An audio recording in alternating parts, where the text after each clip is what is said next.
Yeah, it's on. It's on? Oh yeah, we got time. You just take your time. Yeah, but what you gonna do? Start it later? It's recording right now. Or yeah? You wanna tell us your name and Well, I guess you know my name, but Frank Jennings, the great Frank. uh, Years back, Donnie been wanting to record this whole story, and I just kept putting him off. And every year he'd remind me about, Daddy, don't you want to record the? And I just figured, well, I just kept putting off. Let's put it that way. And now Blaine bumped into me and saying, well, you got a camera and he likes to take pictures, so it's a heck of a one to pick on. But anyway, today, here today we are. today we're going He for it. wanted to know when the war started. Well, the war with Japan started in 1941. December 7th of 1941, that's when they picked on Pearl Harbor.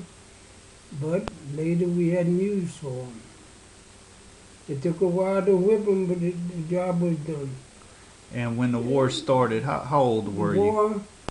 the war with Germany started around 1939. They picked on Poland first, I think, and then each country. Germany was so strong that they just walked into these other countries and took them with no fight. Whether it was, I don't know, Holland, Poland, Denmark, you name it, they took them. And so they were so powerful, his plan was to take over the world. Well, England kept fighting them and France, but then they finally was losing.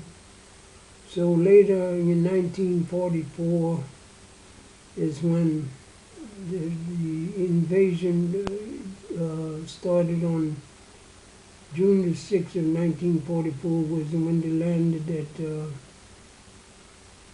oh, Omaha. no, well, anyway, that's when the invasion was. Uh, June the 6th. Um, so anyway, we're getting back to 1941. I was about 15 years old. We was living on a farm. We raised cotton, corn, beans. In those days, corn was planted one stalk of corn and one stalk of beans. Or 2, 3 of corn and 2, 3 of beans. But anyway, it was all one corn, one bean, one corn, one bean. It was planted so where the beans, so said, would kind of fertilize the corn. And anyway, that's how it was planted. We had about 6 horses and mules to do the farming. We raised cotton, corn, sweet potatoes, Irish potatoes, um, different crops that we had a big garden, had all kind of stuff in the garden and raised chickens, had eggs. There were very few things that farmers had to buy. We had hog lard to cook with, had eggs, vegetables, you name it, we had it. So there wasn't many things we had to buy. Sugar and rice. Of course, my half brother Kavanaugh was raising rice, so now and then we'd get rice, a sack of rice from him. Anyway, that was how things went. A lot of bartering. Back then, you could barter for sweet potatoes for rice, or Well, in those days, while you're talking about that, when things were real tight, and I mean they were tight, there were some days I remember we ate sweet potatoes. We had plenty of sweet potatoes. We ate sweet potatoes, fried sweet potatoes for breakfast. We had maybe boiled sweet potatoes for dinner, and baked sweet potatoes for supper. There was not much else to eat, and things were real tight. So that's kind of how it went. And like I say, I was about 15 years old when the war did start, and I remember from that day, December 7th, Roosevelt made a speech that night, and he warned the United States that everybody, men, women, and children, would have to put their shoulders together to do the job that had to be done. So from then on, all factories, whether they made Ford cars or Chevrolet trucks or whatever, from then on they closed their factory down making that, and they went to making Jeeps and trucks and tanks, you name it, they made it. And many people down this way worked at, like New Orleans, that was a busy place. Mama Ruby was a welder, Aunt Helen, Robert, Wilbur, they were all welders at the shipyard in New Orleans, at the Delta shipyard. Ethel and Evelyn both worked at a place where they made artillery shells. Before the war, they made hot water heaters, Reams hot water heaters. So anyway, it just shows that things changed. From then on, people had to start living a different life and get with it. Those that were welders or whatever, they all working at the shipyard, they worked 8 hours, but it was nothing to put in another 8 hours if they wanted to, because the job had to be done. Just about every family had someone in service. After a little while, they drafted many fellas, and by the way, if I repeat myself, I know some of you might be hard of hearing, or maybe you forgetful. So if I repeat myself, you know why. But you know, it's very seldom I repeat myself. You know that.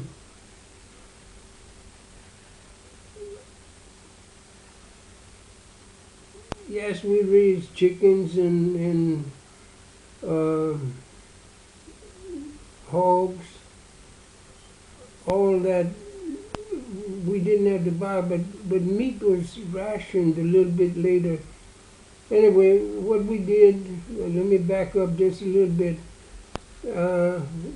On the farm, what we had to do, our old buggy wasn't in shape to ride in, so we'd go to town in the wagon. And that's how our business is done, to go get groceries for a week. Then we had 2 tenants living on the place. They were working they were working on half.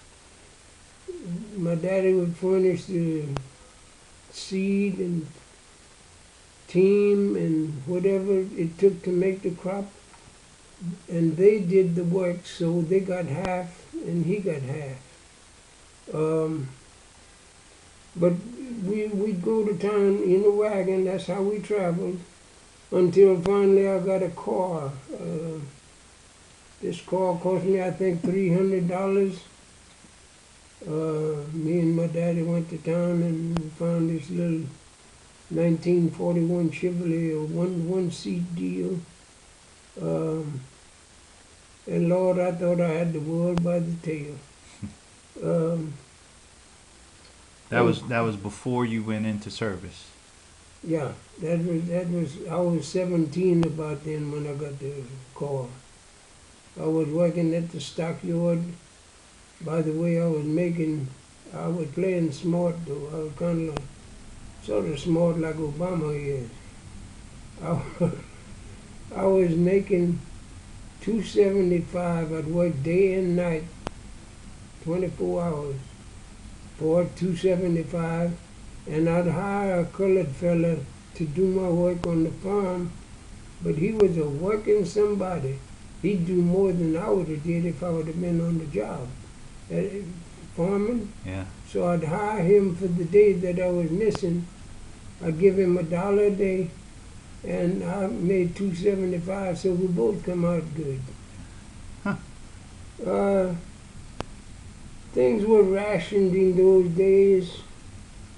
It wasn't long after the president made a speech that everybody had to cut down on whatever, because all the factories did was make stuff for the military. Everything was, just about everything was rationed. Meat, sugar, coffee, gas, tires, tubes, you name it. Many things were rationed because everything went to the military. I bought a tube. I didn't have a tube. I had a blowout, I guess, or something. The tube gave out. I put in for a tube with the ration board, and they sent me a number 3. I could get a number 3 tube. Well, I went to see in town to get a number 3 tube, and this tube, this fella, he had a bunch of them, but they all looked about the same, halfway dry rot. Had about 10 patches on it already, and that's what I had to settle for. But the speed limit was 35 miles an hour. In other words, because of the war, you couldn't go fast to ruin your tires or whatever. You had to drive slow to save everything. I mean, Save on gas and. Yeah, save on gas. I was allowed to get 3 gallons a week. Gas was 25 cents a gallon. 3 gallons was 75 cents. Wow. But I wasn't making a barrel of money, so the 75 cents, if I could rake that up, well, I was good. But anyway, I need to back up just a little bit. When I bought the car, Mama said, "Oh boy, now we'll be able to go to church." I looked at her and thought, well, man, with all I have to do, I'm a busy fellow. On Sunday, we need to, that's about the time we made plans to go fishing, or we went fishing, or went hunting, or get ready to go hunting. We had many things to do, and I couldn't hardly figure it out, but Mama had it figured. She said, yes, we're going to go. So anyway, I played smart. I thought I'd bring her to church, and then I'd go back and get her, because I was a busy fella. Didn't have time for all that. So anyway, you read between the lines. I'd go back and get her, and that kept her happy. So the number, the tires. I needed a tire. Well, at one time I had shaved the tire, the main rub off of it was the lining of the tire that I needed to put in the other tire. In those days they had what they called boots. They were about 7, 8, 12 inches long to put in where you had a split in the tire or something. And it made it do, you know. The tube had to hold up too, though. Well, anyway, they gave me I could get a number 3 tire. Well, it was vulcanized, and it did, that tire that lasted pretty long. It had pretty good rub on it. But yes, they had boots, and you talk about getting your tires balanced these days. It wasn't too balanced. If you could put the tire on the back with the boot to where it wouldn't travel too bad, but of course 35 miles an hour, you didn't have too much problem of it wobbling. Um, at that time, I was working later at the stockyard door, and I found out that while talking about being rationed, the price on calves was set from the ceiling board, I guess they called it in Washington. They had prices set on calves at 17 cents. You couldn't buy it higher than that. That was the top price. That was the ceiling price Is that per pound? per pound. And hogs, I don't remember, but in Baton Rouge we got very few hogs. So the way it had to be worked, they put a name in the hat for each one that wanted to buy hogs. The name was put in the hat, and they let one hog into the auction ring, and that was this man's hog, the one that, no matter what it looked like, if he wanted a hog, that was it. I don't remember what the ceiling price was, but anyway, things were changed. Things were different than now.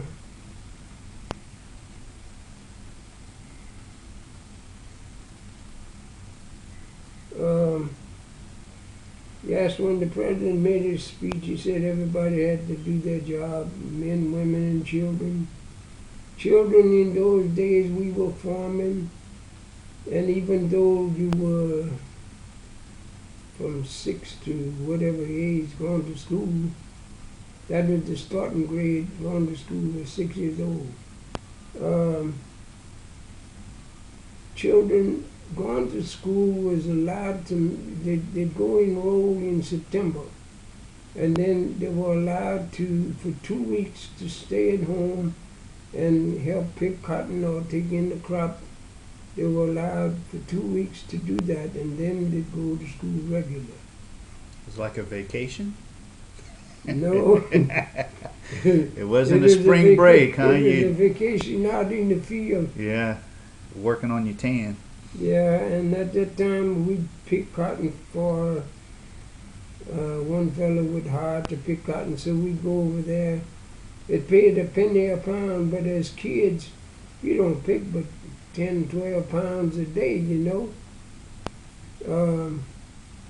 Talking about getting paid 50 cents a day, that was from sun up to sundown. You could throw the clock away. It was summertime, them long hours. Sun up to sundown was the hours for 50 cents a day. Wow. Not long after the war started in Japan, not long after, well, I guess maybe a year or so after they built up so many trucks and tanks and you name it, at Alexandria there was about 5 army camps. There was Fort Polk, Fort Livingston, Fort Claiborne, Fort Beauregard, and they had that big air base. There was about 5 big outfits there. All these camps were, other than the air base, was infantry camps.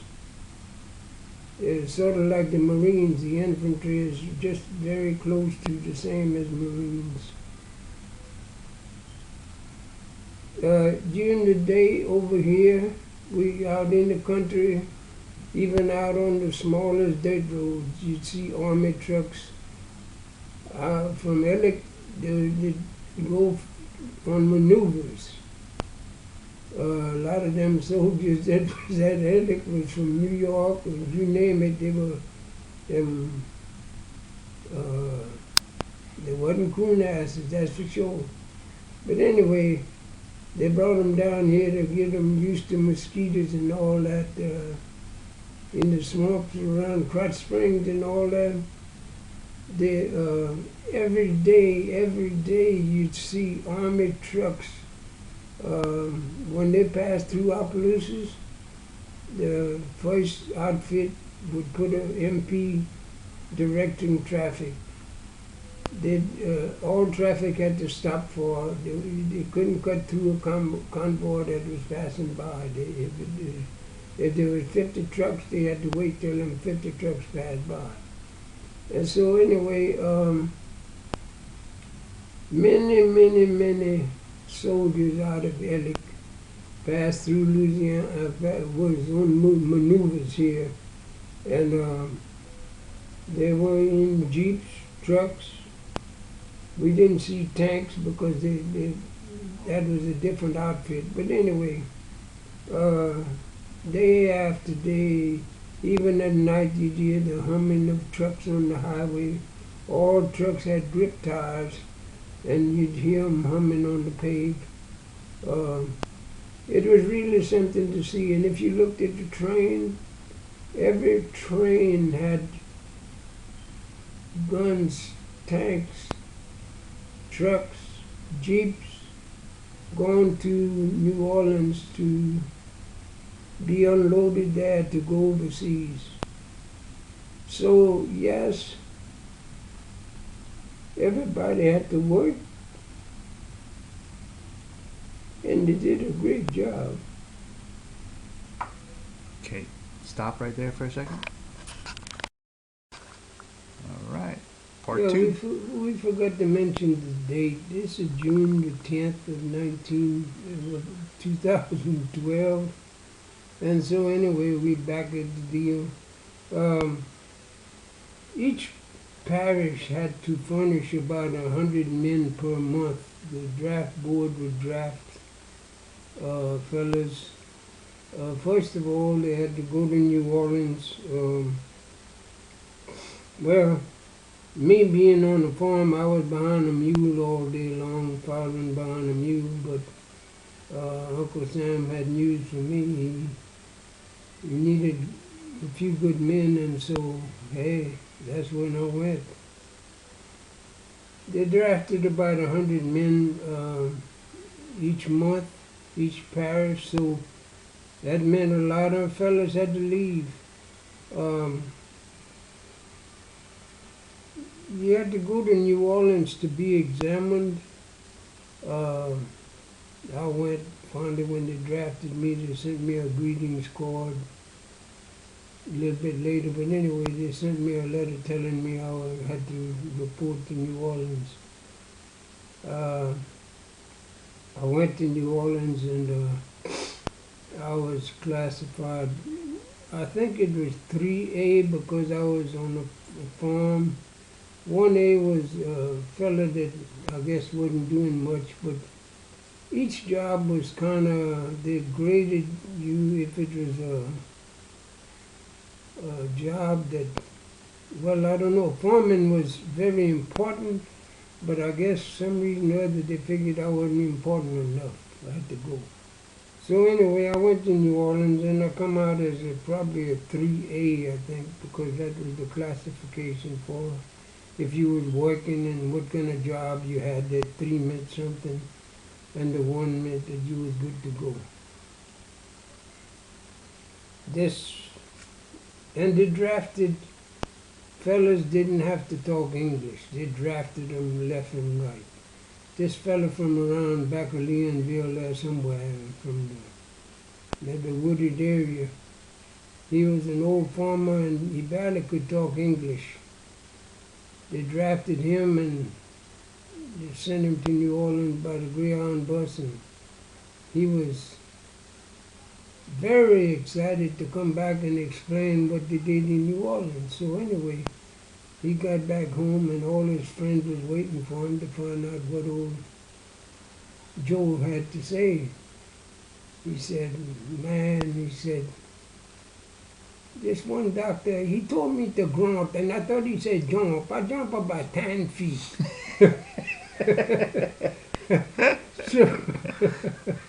So anyway, yeah, they drafted him left and right.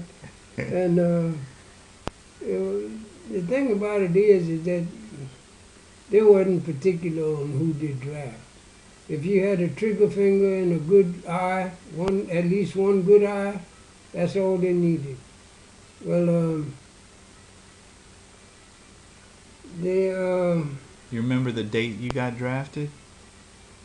I had to report to duty on February 25th of 1944. That's when you left home? That's when I left home. Let's see, I wanted to, oh yeah, in New Orleans, it was said before we ever went that, man, they're not particular at all. If two doctors would team up, one would look through your mouth and the other one through the other end, and if they couldn't see each other, you was a goner. So, long, long as you had a trigger finger and one, at least one good eye, that was it. You were shipped. Uh,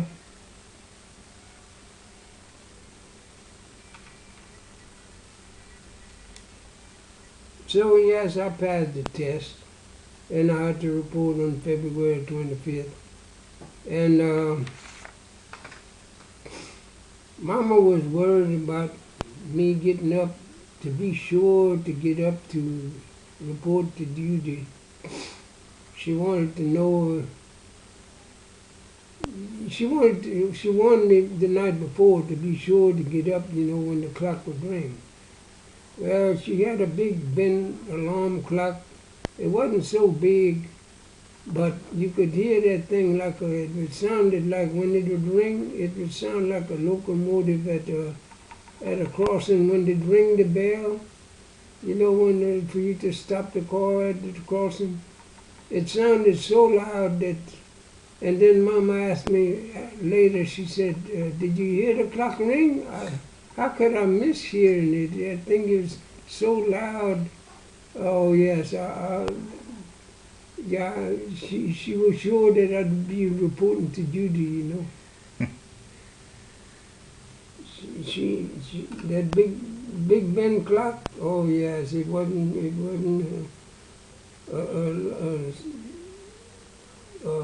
couldn't miss it, huh? you couldn't miss it. That's right. It wasn't a low sound. It was a very loud sound. Sounded like one of them dinner bells almost that we had on the farm. One of them big bells you'd ring at 12 o'clock for the crew to come in. You'd ring that. Well, it sounded almost like that.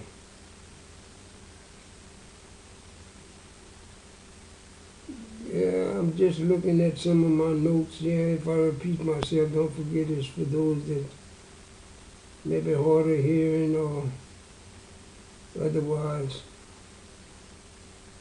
By the way, Bobby, excuse me, Bobby Ethel's husband worked at, I guess at that war plant where they made artillery shells. Him and Ethel worked there, I think. I think that's where he worked until he, I don't know, was drafted or if he volunteered to go. He went in the Marines. By the way, he was at Iwo Jima when they raised the flag. Hmm. He was there. He was a tank mechanic. But anyway, he worked at this defense plant before he went.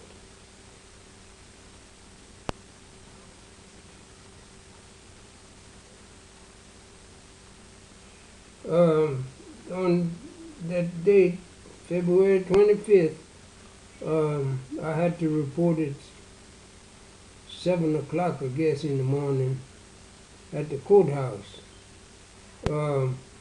My half-brother brought me, Kavanaugh, he brought me, and we was a little early, so we went across the street at the Waldorf Hotel.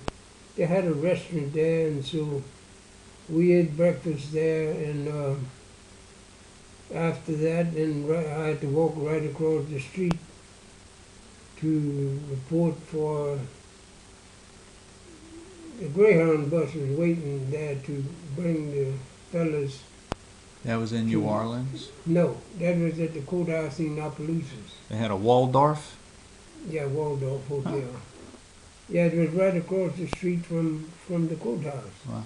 And so anyway, we ate breakfast and then not long after that, that was my last meal in civilian life until later.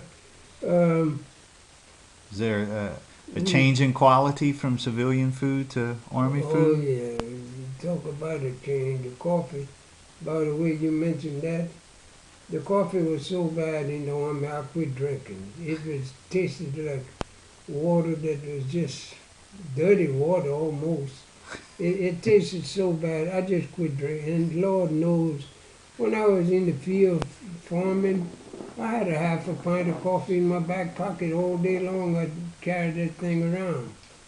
And so anyway, yeah, I was a coffee drinker, but I quit. Wasn't community, huh? Huh?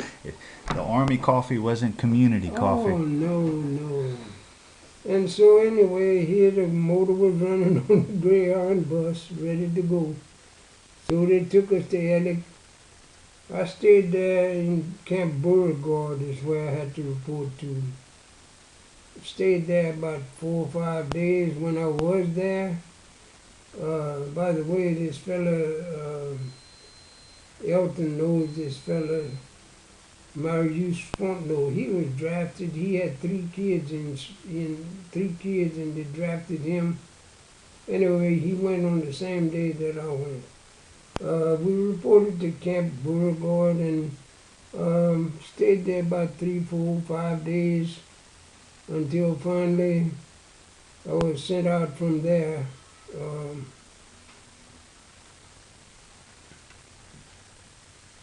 um, I went to, by train, the troop train went from Ellick to Camp Maxey, Texas. That's right out of Paris, Texas. About 20 miles from, no, I guess 12, 15 miles from Hugo, Oklahoma. Uh, so that's where I took my training for 6 months at Camp Maxey. It was an infantry training camp. We trained on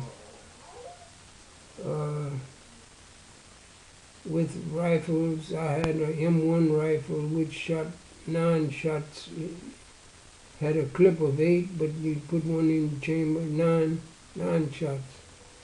But they gave us training on Browning automatics, which shot 340 shots a minute.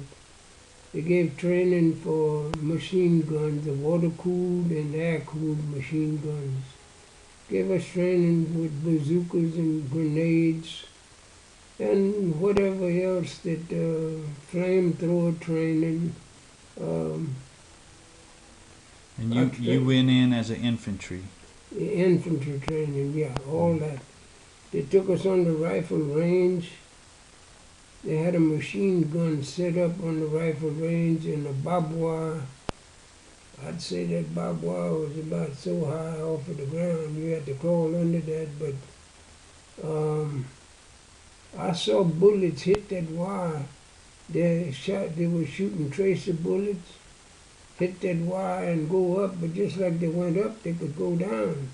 And I was scared that maybe one would go down. But anyway, and while crawling under that machine gun fire, every now and then they had dynamite in certain places. They'd blow up here and blow up there. And anyway, it was all in the training. I trained there for 6 months, and then I had, after the 6 months was over, I went home for 30 days. They gave me a furlough for 30 days. Everybody that trained before going overseas, they give you a furlough. After the furlough was over, on my own, I had to report to Fort Jackson, South Carolina. I joined the 87th Division. That's where they were forming the division. It was an infantry division. And And this old tough captain, when I got there, the day that I got there, the fellas were on out on. They had been bivouacking for 3 days. They was out practicing, and they were coming in that same day. When they finally came in, can you stop it? All right. So talking about a tough captain, he was one tough one. This bunch of fellas was coming out of the field they had been out for 3 days, so they were coming in camp. And so I was told when I did report that to report to the mess hall to help them in the mess hall. So anyway, I did, but I could see through the window they were coming from the field. Dirty, you barely could see their eyes. Anyway, so this captain, when they got there, he halted them and told them that they'd have an inspection in 10 minutes. They had to have shine shoes, clean clothes, everything.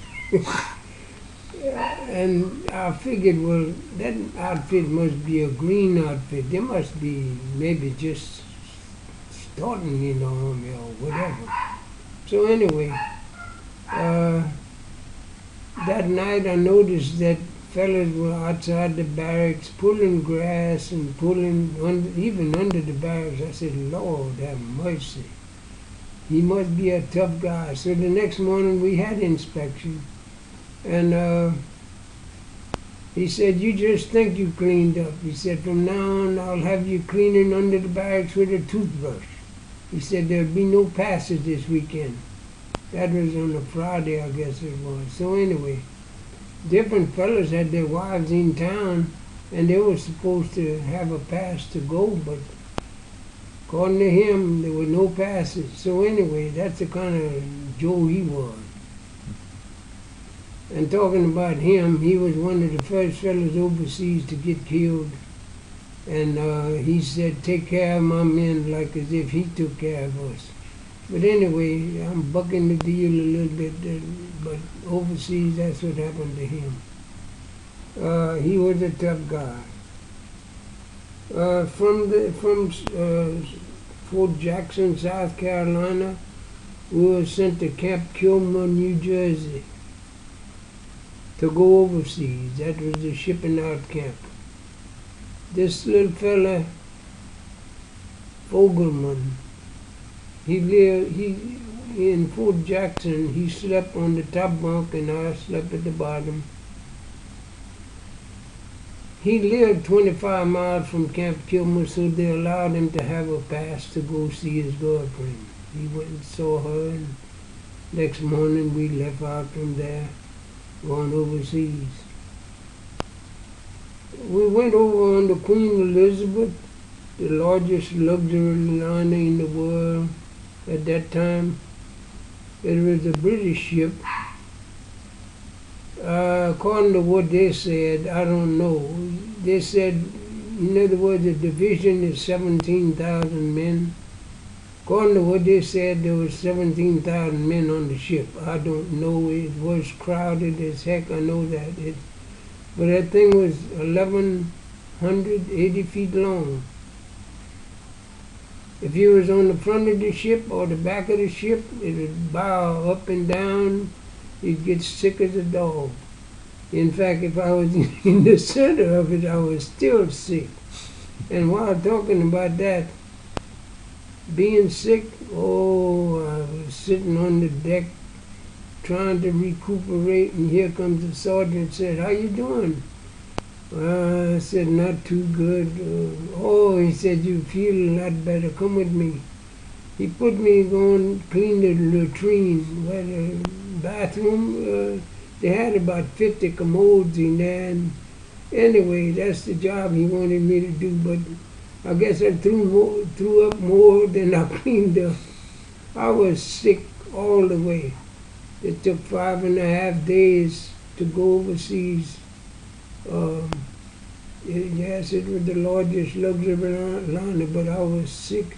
I would hate to ride on one of the smaller ones.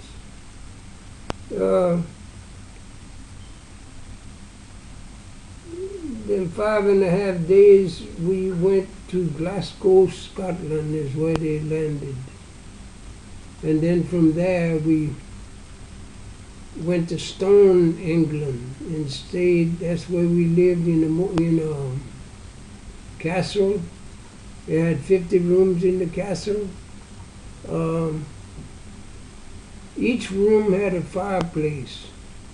And while talking about that, I was on guard at the castle one day, and this lieutenant came out from the building. He was going to get a bucket of coal to put in the fireplace.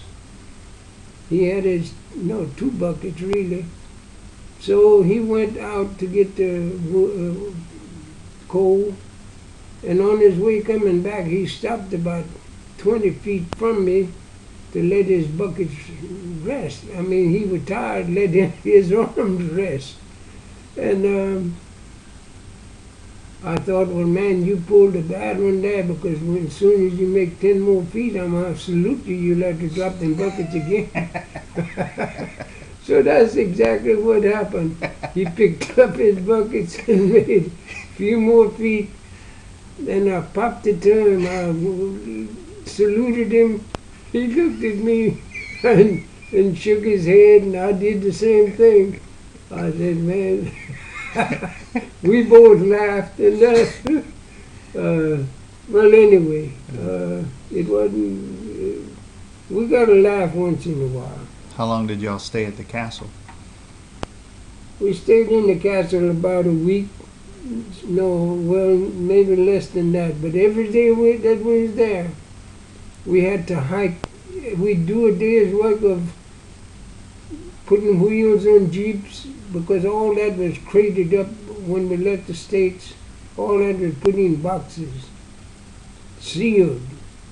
And when we got overseas, all that had to be put together. The steering wheel had to be put on, the windshield, you name it, the tires, all that had to be put together on, whether it was guns or whatever. Anyway, it all had to be done so it was ready to land at France when we go across. Well, we did head for France. I rode on the I rode on the King Edward VII. It wasn't but 25 miles across. Anyway, I rode on the King Edward VII, but on the way going, I heard later that a soldier that was on that it was a British ship. The English sailor, spotted a mine in the water, and he wanted to shoot it and blow it up, but his supervisor said no, whatever. Anyway, they didn't blow it up. Well, we unloaded, made the trip safe, but on the way going back, the ship sunk. It hit a mine and sunk. So anyway, that was the end of that. When we landed in France, You know the date you set foot in France? No, I don't remember. No. Roughly what month? It was October, I believe. October. Yeah, October. 45. Anyway, right? I don't know if it was Cherbourg or what, but this town was beat up. I mean, the bombs and all, it was torn up. So anyway, we landed there and went on into France, and we went to Metz, France. In Metz, France, during World War I, there was at the old Siegfried line, they had a fort underneath the ground in Metz. And when we went there, that's what we went to that fort to guard around there. The Germans were in there, about 500. They were already taken prisoner, and they were in there. But let me back up a little bit. On the way going there, we replaced the 26th Division, I think it was. They had caught the heck beat out of them.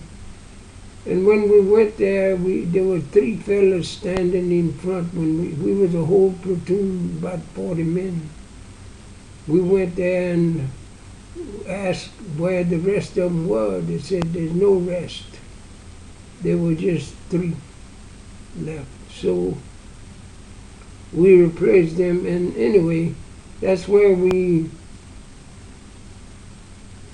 first started, at the fort at Metz. Anyway, there was about 500 underneath the ground there.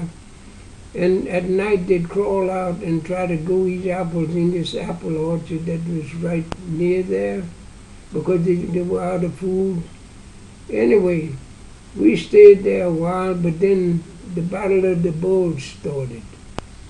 On the 16th of December, we were still in Metz, France. On the 16th of December, the Battle of the Bulge started on the 17th.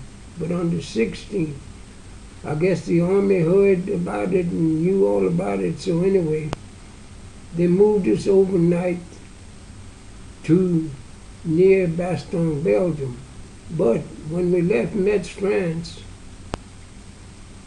we noticed coming out of the woods that it was late in the evening, real cold and ugly, and here, storming out of the woods comes some guns and tanks and just really traveling real fast, and we wondered what was happening. Well, what was happening was that they were heading toward Bastogne, Belgium because of the we didn't know they were in the woods. They were further hidden into the woods, deeper into the woods than where we were. So anyway. That was German? Yeah, no, that was Americans. American guns and tanks and whatever that was in that woods.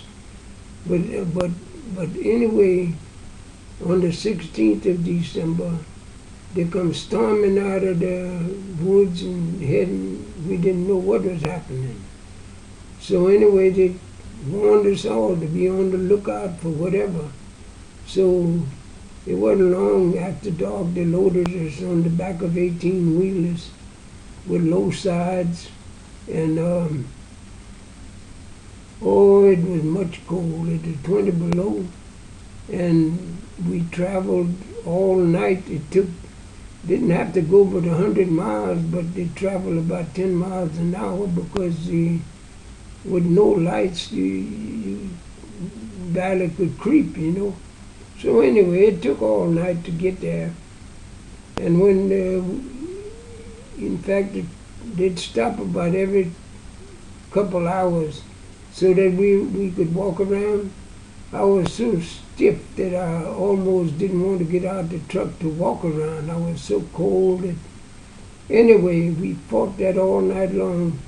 And by the time we did get there, believe me, I was frozen. But being in the infantry, that's what it's all about. You don't get in, you stay out. So for the next 15 days until I got wounded, that's where we were outside. We'd move day and night, or maybe both, day and night. And a lot of days they said there'd be no sleeping tonight. Of course, they said that last night too. And maybe the night before, there were 3 or 4 days, sometime we didn't sleep because the Germans were on the move, they were backing up, and Patton had them on the run, and so we had to keep running. And Washington wanted him to slow down, wait for the British army to catch up. He said, while I got them on the run, I'm going to keep them bastards running. So anyway, that's what our job was, to keep them going. So on December 25th, Christmas Day, we was at some town. We went there, got there at 4 o'clock in the morning about. We went into this house, They had a fairly young lady and an old man. He was sitting around a heater that was probably icy, and and his feet were all swollen real big. He had frostbite real bad. And the young lady, when it got daylight, she took a sack and she went and tried to find twigs or branches or something that wasn't covered with snow. She went to find whatever she could find to put in that heater, you know. Well, anyway, we stayed there till about 4 o'clock that evening. And at 4 o'clock that evening, we they said there was a church about a block away, and they were going to have mass on Christmas Day. I guess it was right at the border of, in other words, where we were right close to Bastogne, but yet close to the German line and close to the French. It was right close together, I guess. Anyway, but I think it was a French church that this priest made a mass there. And we all went with bayonets, rifles. In other words, the bayonets were on our rifles. We had helmets, everything, gas masks. We went in the church with all that, just in case the Germans would corner us off while we was in there. So anyway, I went to communion that day, and it so happened that looking forward, a week later at about 4 o'clock in the evening was when I got hit. So anyway,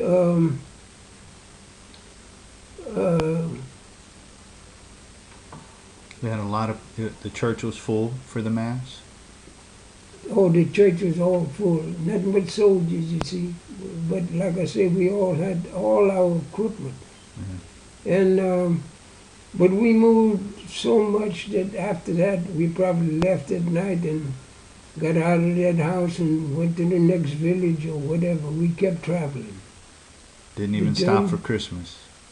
No, but come to think of it though, I don't know what Christmas it was, but the Germans and the Americans had made an agreement that at midnight, Christmas Eve, that stopped the guns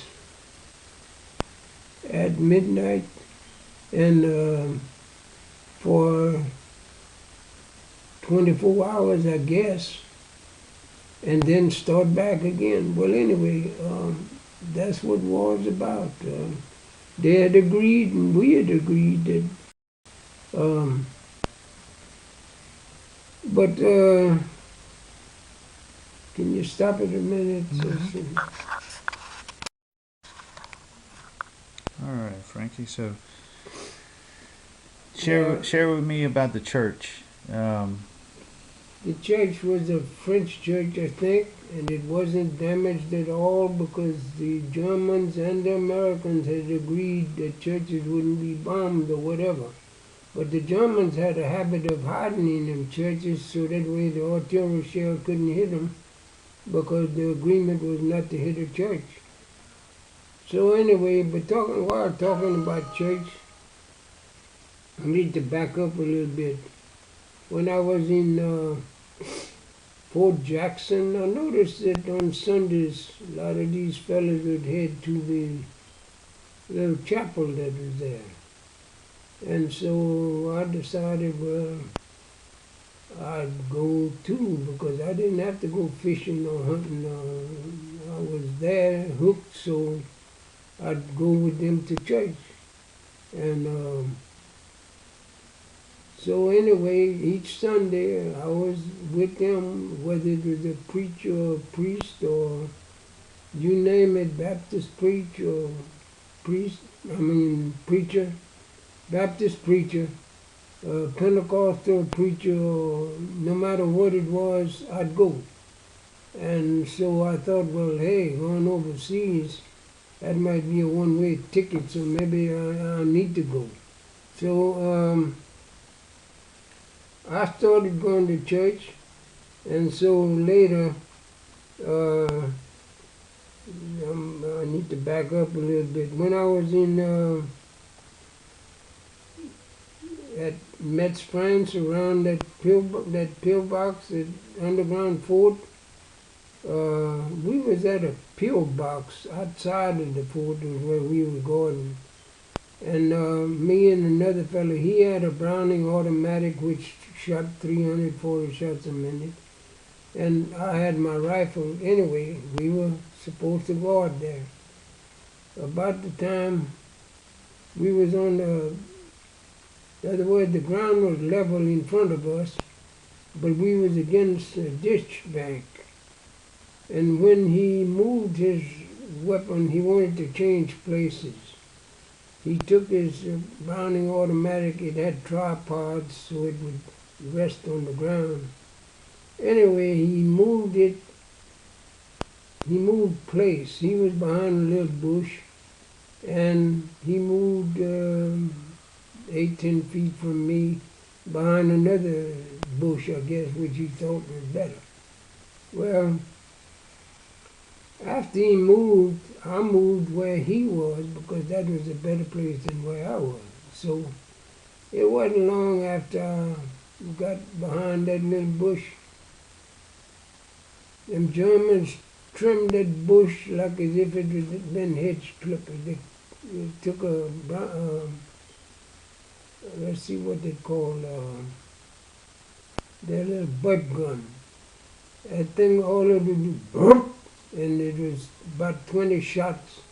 It just clipped that bush right. I told my buddy, I said, I'll tell you what, from now on you better keep that rifle in down so they don't see that thing. Anyway, so getting back to overseas. Overseas they moved us from Metz, France, they moved us to near Bastogne, Belgium, which was the Ardennes forest. When we got to before we got into the Ardennes forest, the whole army was down in the valley going toward the forest. So anyway, when we were supposed to get so far, we were supposed to stop and our artillery would shoot, and so said the Germans would be there.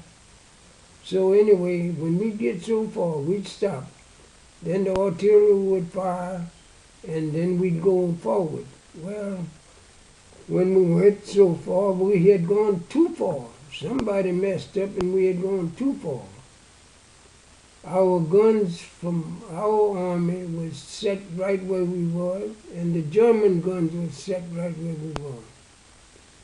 We caught it from both sides, with artillery coming from both sides.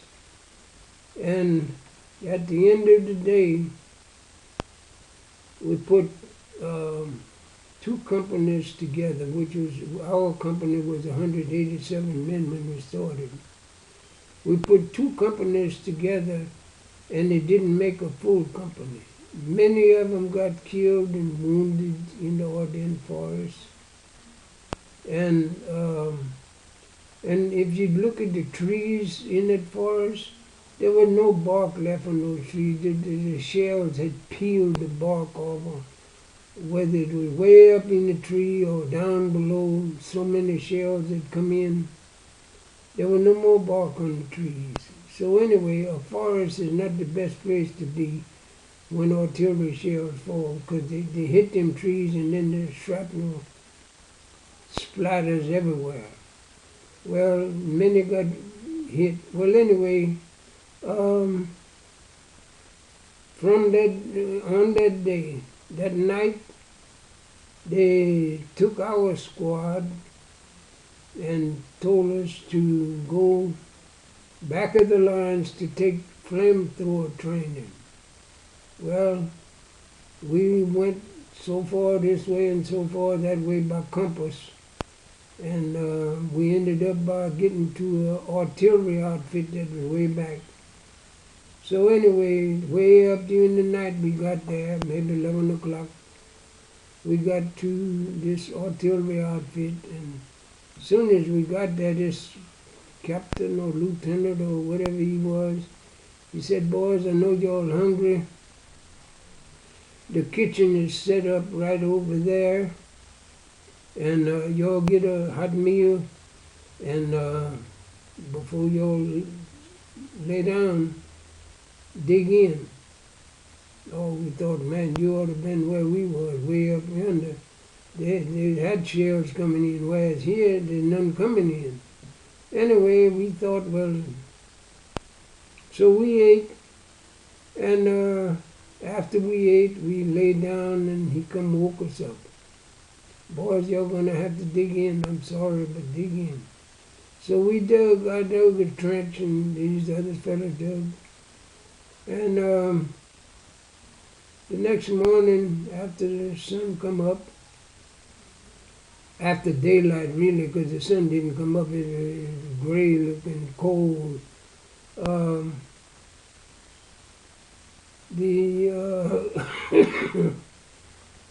I looked around and I saw holes all around.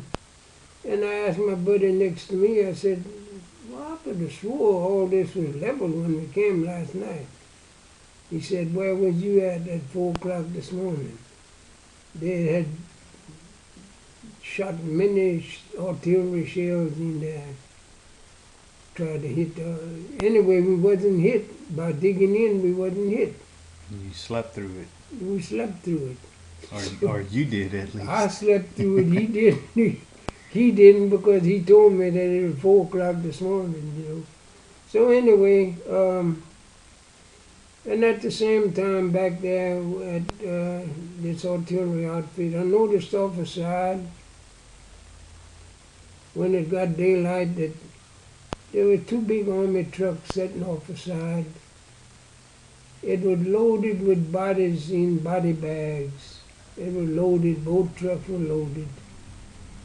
And about that time, they wanted volunteers to bury the dead. I thought, well, I may be one of those fellas in the body bag, but I guess I just won't bury the dead. So anyway, but that's what the Army's all about.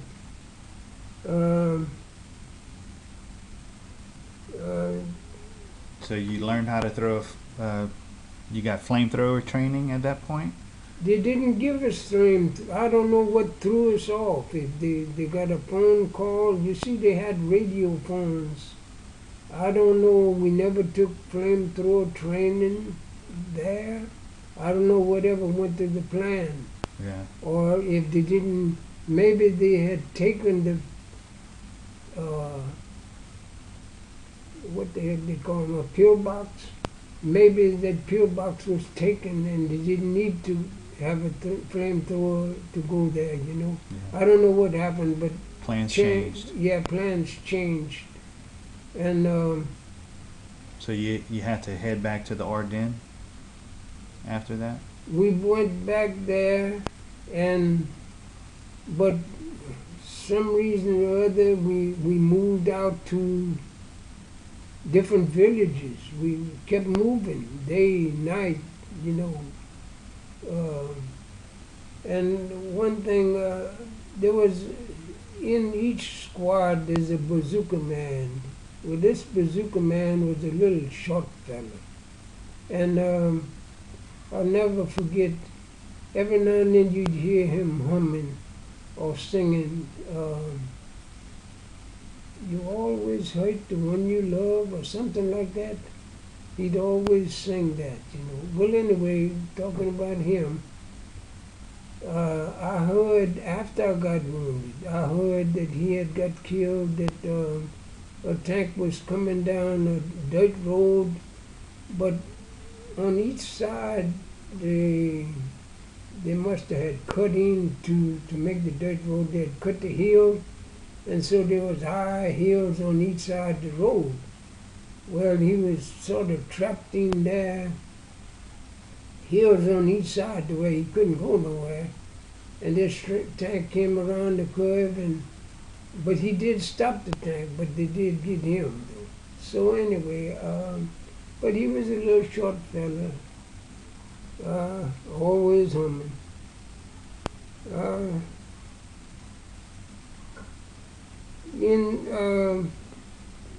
in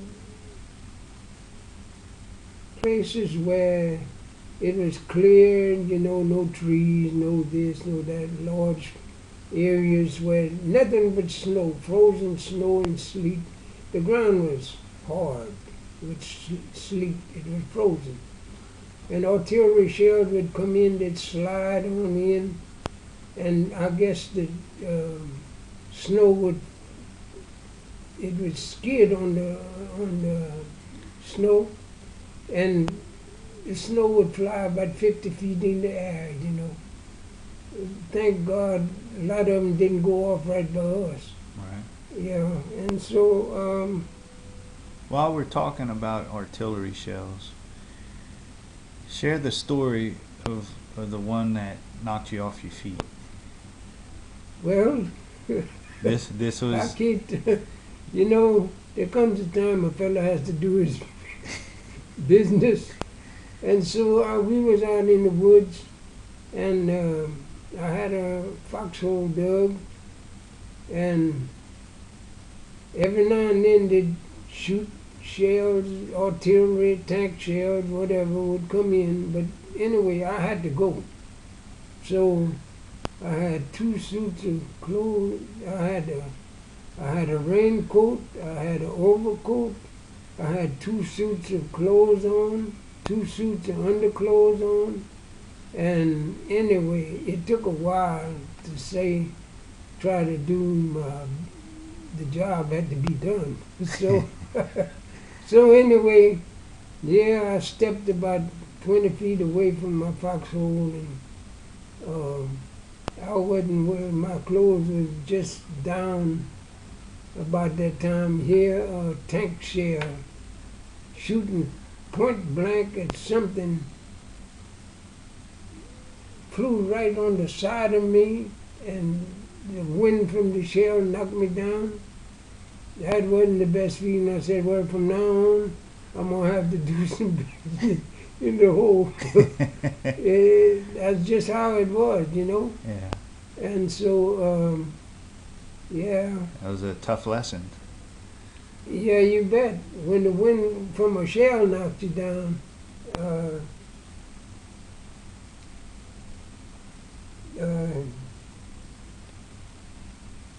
so anyway, 15 days of misery from the time that we left Metz, France on the back of that 18-wheeler.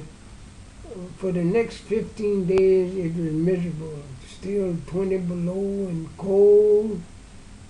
Always out, never inside. 15 days I got wounded.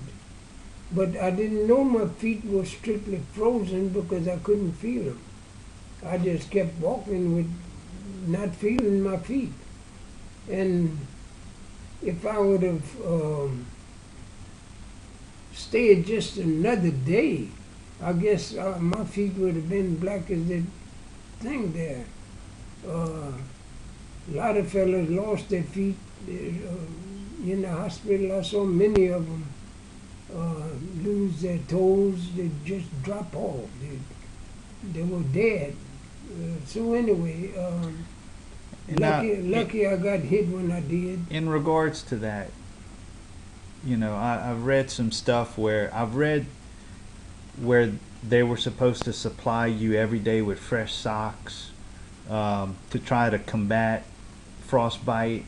And this is in regards to your. You might have heard that, but that never happened. What they taught us to do was to keep an extra pair of socks around our waist inside to keep them warm, but we'd never get to change. We just kept them on all the time. I mean, You were always moving. always moving, day or night. Like I said, in many nights they said there'd be no sleeping. I remember this fella that had the Browning automatic that was with me. at Mets France around that pillbox. Me and him was there. Well, anyway, the same fella. He had it was one of the main weapons. Usually, if the army was there, they'd put him out in front with the Browning automatic to protect the crowd, you see. So anyway, I heard later that he was coming up for court-martial because he was sleeping on the job. Hmm. They caught him sleeping, and when they said no sleeping, they meant it. Wow. Um,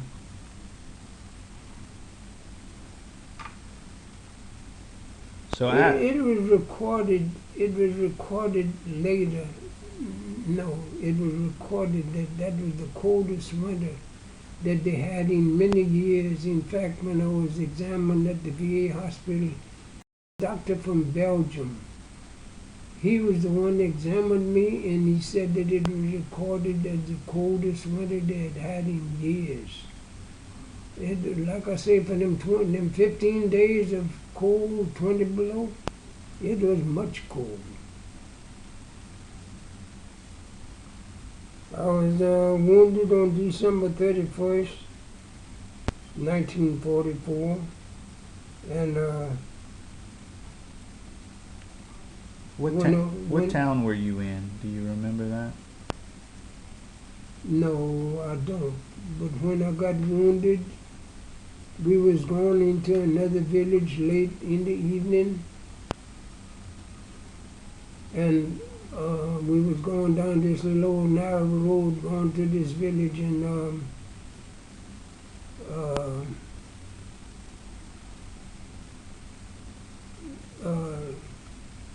now I forgot what. I remember you telling me before you were walking down the road and there was a guy in front of you and then a guy to the left. Oh yeah, but that was somewhere. I don't remember where that was, but I remember it was getting dark, and they brought us into a certain place, and there was already soldiers there, and they were coming from Eaton because this fellow was coming down the road. You could hear his musket hitting. It was metal hitting. So anyway, I figured, well, that's Americans, you know, and so they were coming down the road, and finally this buddy of mine was on guard before me down that little road. He was by a tree, and I was further down, and when they hollered halt, I thought they were looking at him because he was the close man, but and he didn't answer. He didn't give the password. So they hollered halt again, and he picked up his rifle and aimed at me. And so I give the password, and I thought, well, done. My buddy should have been on the ball, give the password. Anyway, it come close, but What was the password? every night it would change, and sometime it would change during the night. If the Germans got a hold of the password, they'd call in and say the password is changed to whether it was Uncle Sam or Uncle Joe or anything that they thought of, you know. So that password would spread quickly when they would change it. It It would change quick. Yeah. So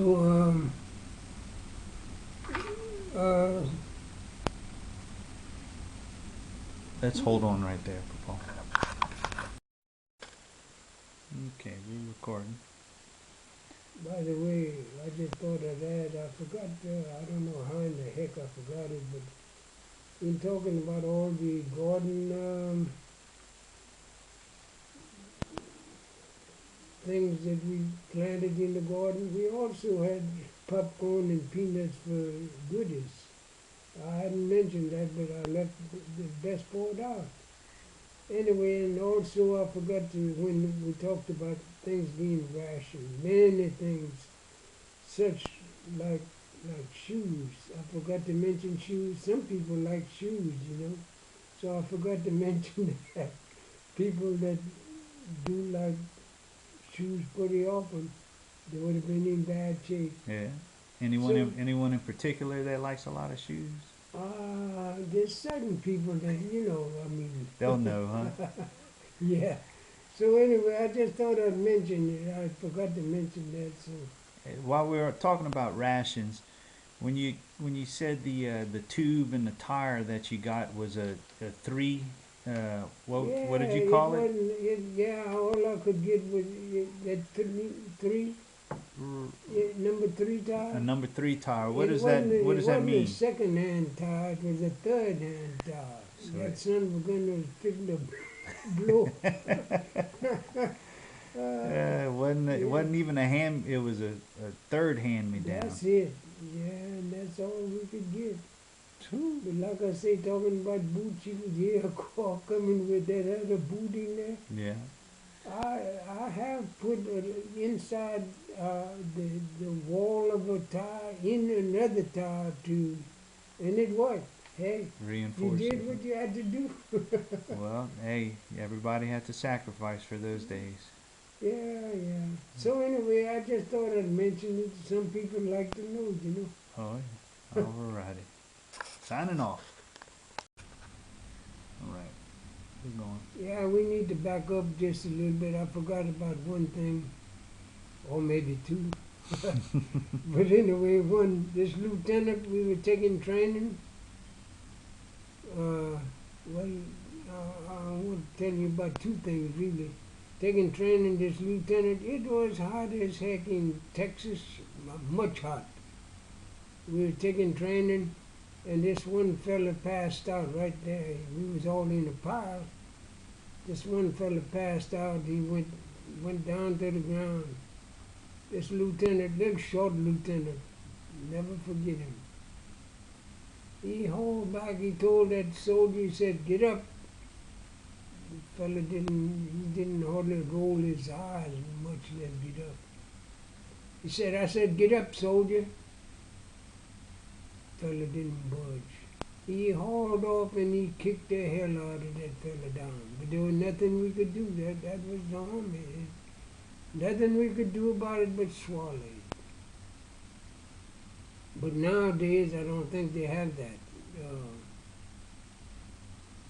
Oh, he was tough. He thought he knew everything.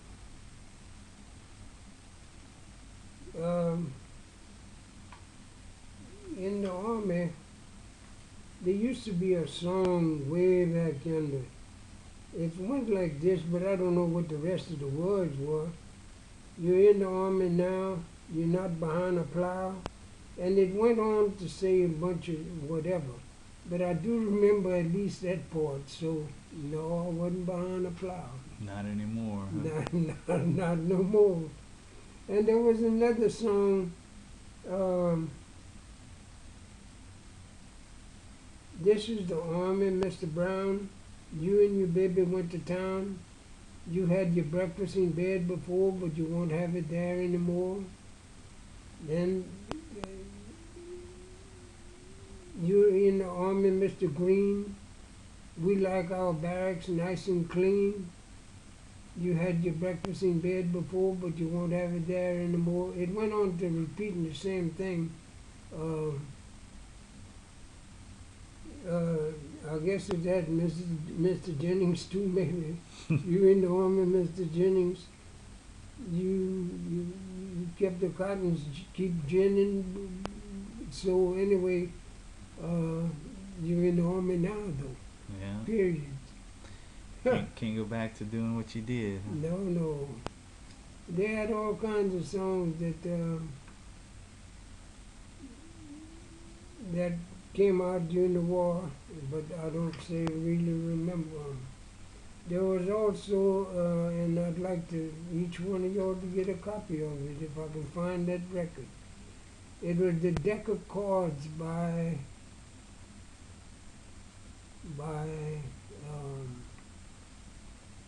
Tex Ritter.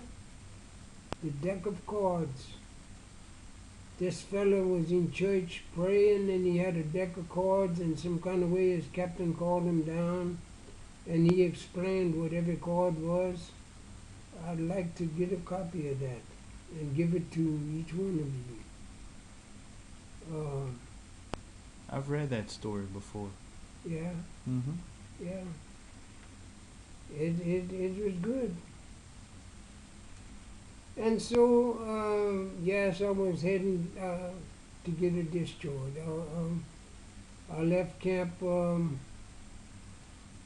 camp in Arkansas, the prisoner of war camp. Had enough points to get out. So they told me one day, man, you got enough points, you can head home. So I got to packing my bags and all that went with it. And went to, well, the time came to go to be discharged. I left that camp. I was supposed to ride the train to go to this other camp in Mississippi, Camp Shelby. Well, my orders, you have to follow orders in the Army. My orders was to ride with the mail clerk to the train station, and but the train's supposed to go on strike. But if it goes, we'll let you know what to do. Call back in and we'll let you know what to do. Well, the mail clerk had my medical records in mail sacks, fixing the mail, and I had my orders in the envelope, so here I was at the train station that did go on strike. I called in and they told me to take the northbound train going to Tennessee, from Little Rock going to Tennessee, and then back down to Camp Shelby, Mississippi. This other train wasn't on strike. So I did that. I went to Camp Shelby. Because I had enough points in the envelope that I carried, I had enough points. They gave me a discharge with no records. And so there's a long story behind all that, and I don't guess you'd like to listen to it. But anyway, the VA, just to explain a little bit, the thing that I was sent back from overseas for, the frostbite, the thing that I was stayed in the hospital over 5 months because of the frostbite. The thing I was put on limited duty, the frostbite. When I got discharged, the thing that was the worst problem was the thing that I was denied service connection, and I got 10% for the shoulder wound. In other words, he gave, for the least problem, he gave 10%. The worst problem, he denied service connection because he didn't even look at my feet. My shoes were on. Because of the points, he gave me a discharge. And so the story goes on. And I don't guess you want to hear it. So that's about the end of this one. This is the Army. So I hope you enjoyed the whole thing. You have to blame Blame Blaine, huh? blame and done it for this tape. Anyway, hope you enjoyed.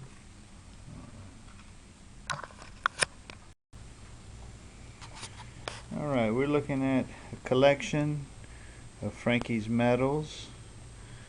And first, let's start with the young Frank Jennings. Yeah, good looking fella, Oh, good looking dude.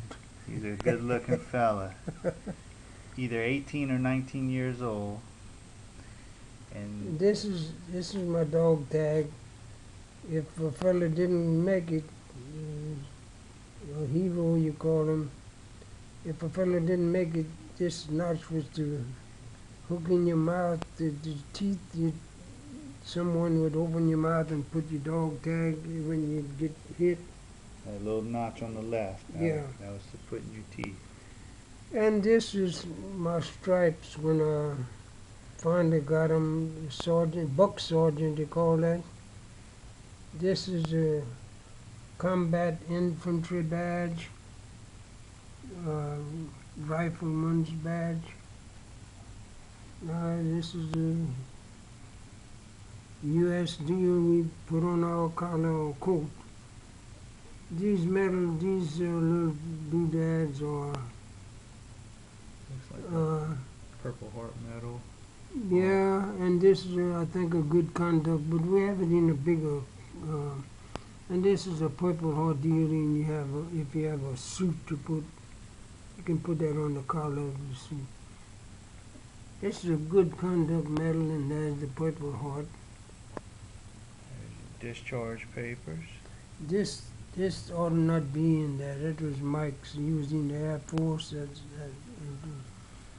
This one here is the 8th Service Command, Louisiana, Arkansas, Texas, Oklahoma, maybe. There was about 3-4 states that was in the 8th Service Command. Well, that's what that is. And, of course, you recognize Uncle Sam here. He wanted a few good men, and so that's why I went. On this side is medals that I don't remember all of them. This is a European theater. This is the Purple Heart. This is a good conduct medal. I'm not sure what this is. And this is a good conduct ribbon. I think he had said that this one was the American Theater. American theater, yeah. Good conduct. Yeah. And there should be another battle store. There was Belgium, France, and Germany. I got a paper saying that I had 3 battle stores, but I don't know. One wasn't put. And this is still a good conduct medal and ribbon and Purple Heart. And this is the 87th Division patch, the Acorn Division. That's what I was in. Did they give y'all a lot of acorns when you were in that division? No, but talking about that, I remember in France we were going into an apple orchard. They made us pick up all the apples. They had much apples. They made us pick up all the apples and not eat none because it could have been poison. Anyway. Huh. Leave it to the Germans to do something like that, huh? Yeah, that's it. And I guess that's the end of that, but you saw my dog tag. Yeah, quite a story, Frankie. You saw this honorable discharge deal? Yeah. Discharged as a sergeant. Went in as a young whippersnapper. That's it. Came out as a A buck sergeant. buck sergeant. Yeah. Did you enjoy telling the story? Yeah, I enjoyed telling it, and I hope you believe it. Well, it's the truth, because I've heard those stories many times. We were talking about nowadays. Obama talks about leaving 5,000 men in Iraq. If that would have been General Patton, which I was in his army, if that would have been General Patton, he would have lied just a little bit and said we're leaving 50,000 men. You got to mislead them. It's up to them to believe it. There you go. But nowadays they tell everything. Could go on CNN and get the updates, huh? That's it. Anyway, I hope you enjoyed it. Well, thanks for sharing.